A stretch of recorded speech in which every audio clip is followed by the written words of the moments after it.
si Alfredo Umali. At ito, ang storya ng aking buhay.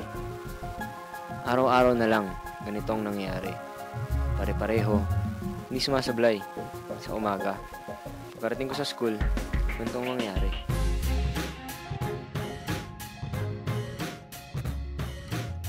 Sup, dude? Basketball natin mamaya, ah.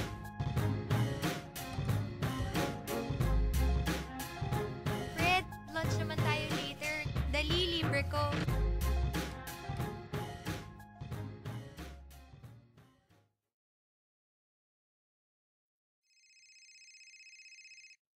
Mr. O'Malley, please see me in the faculty office after your lunch break. We still have to discuss the contest that you will be participating in next month. Contest na naman? Kailan pa ba naging volunteer work ang pagiging scholar? Wala namang sinabing ganito nung tinanggap ko to eh. At isa pa, hindi man lang nila ako tanungin kung gusto ko bang sumali. Hay, buhay. Uy, Fred, saan ka punta? Parang wala ka dalang pang basket. Baka di na ako makapunta. Dami ko pang gagawin eh. Sorry.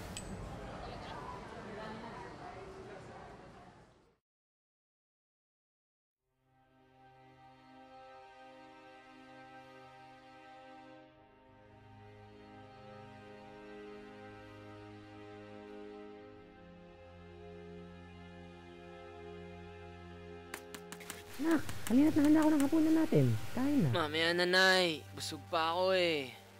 Iwan mo na lang dyan yung pagkain. Mamaya na naman. Gabi-gabi na lang ibusog ka. Mayaman ka ba't lagi kami pangkain sa labas?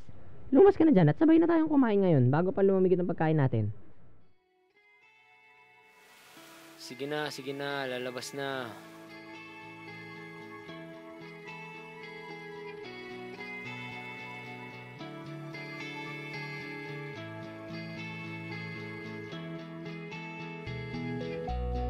I was crying over you. I am smiling. I think of you.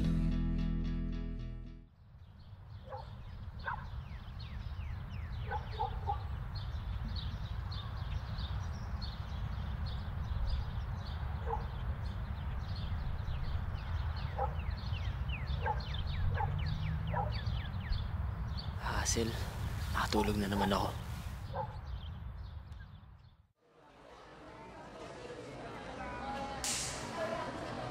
Ay nako Fred, nakalimutan mo na naman yung monthsary natin. Hindi mo pa ako tinawagan kagabi, tapos hindi mo ba ako sinundo kaninang umaga. Ganit na lang balagi, ha? Kailangan mo ba akong sampalin? Ay nako, why won't we change ba? Akala ko ba pag sinagot kita, you'll be better na. Pero hindi, you actually got worse. Jenny, kung gusto mo mag-usap mamaya. No, if you won't talk ngayon, hindi na tayo mag-usap mamaya. Bahala ka.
Oh, ayan ka na pala.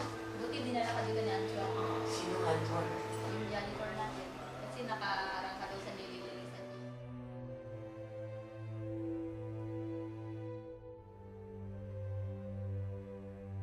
Uy!